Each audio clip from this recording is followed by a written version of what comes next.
বিশৃঙ্খলা সৃষ্টি করে কারো লাভ হবে না, বললেন টুকু।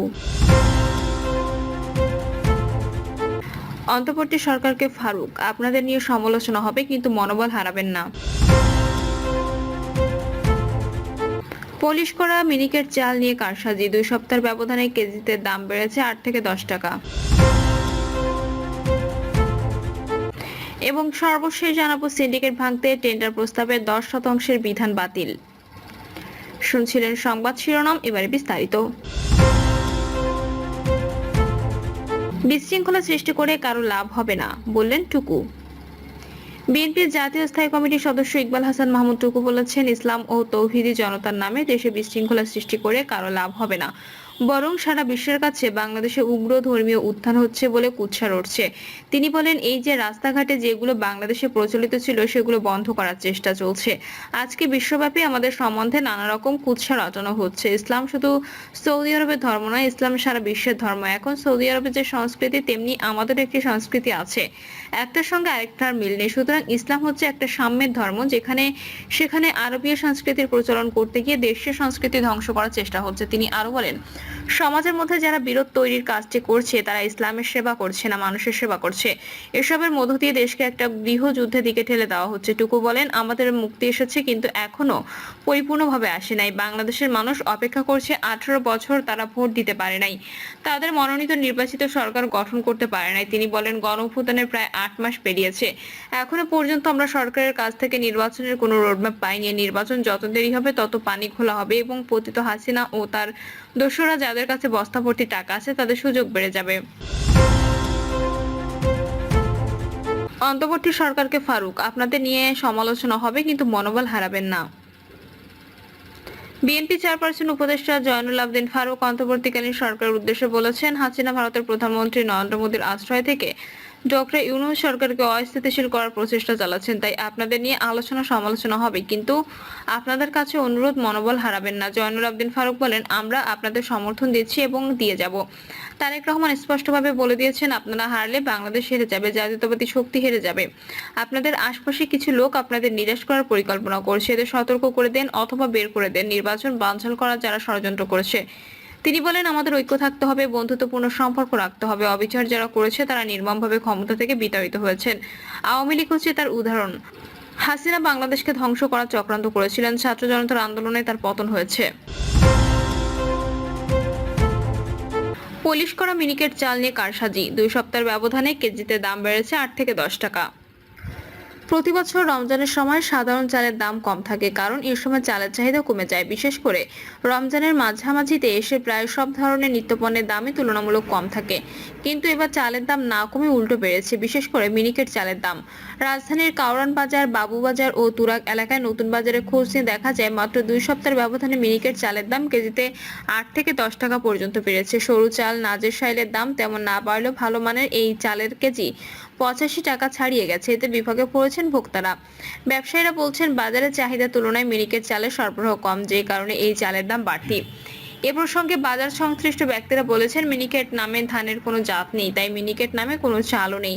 বৃধান 28, বৃধান 29, হাইব্রিড ধান ও কাজল লতার মতো মোটা জাতের ধান থেকে উৎপাদিত চাল পলিশ করে মিনিকেট নামে ব্র্যান্ডিং করা হচ্ছে। সংশ্লিষ্টরা বলেছেন, বাজারে এখন এসব ধানের সরবরাহ কম। আগামী এপ্রিলের শেষ নাগাদ বোরো মৌসুম শুরু হলে এসব জাতের ধানের সরবরাহ বাড়বে, তখন মিনিকেট নামের এই চালের দাম কমে আসবে। তারা বলেন, মিনিকেট চালের নামে ভোক্তাদের সঙ্গে প্রতারণা করা হচ্ছে, কারসাজি করে বেশি দামে ভোক্তাদের কাছে এই চাল বিক্রি করা হচ্ছে।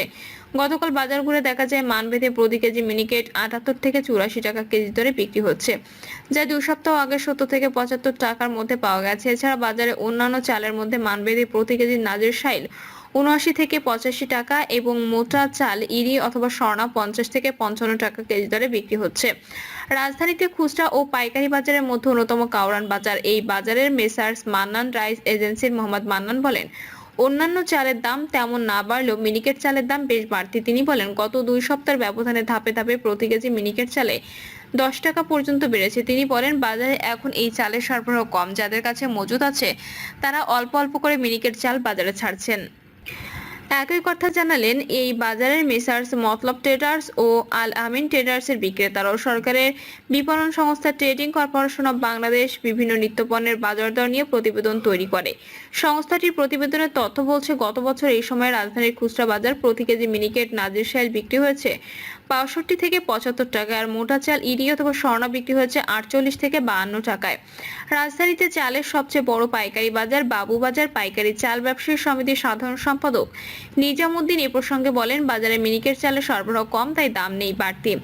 আসলে কি মিনিকেট নামে কোনো চাল? দেখতে সরু ও ঝকঝকে চেহারা এবং দামে চড়া এই চালটির বাজারে ভোক্তাদের কাছে বেশ কদর, কিন্তু মিনিকেট নামে আদৌ কোনো ধান আছে কিনা তা নিয়ে রয়েছে নানা মত।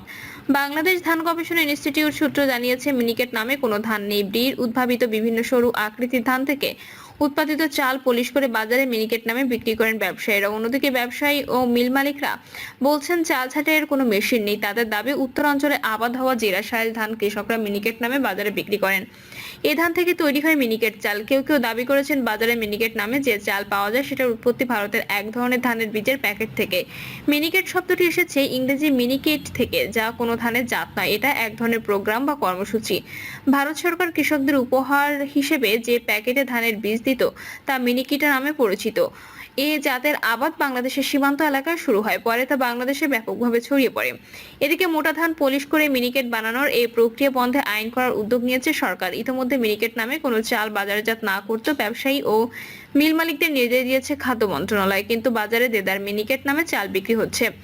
গতকাল খাদ্য মন্ত্রণালয় এক সংবাদ বিজ্ঞপ্তিতে বলেছেন, মিনিকেটে মূলত মেশিন প্রসেসর রাইস বিভিন্ন মোটা জাতের ধান থেকে উৎপাদিত চাল পলিশ করে মিনিকেট নামে ব্র্যান্ডিং করা হচ্ছে।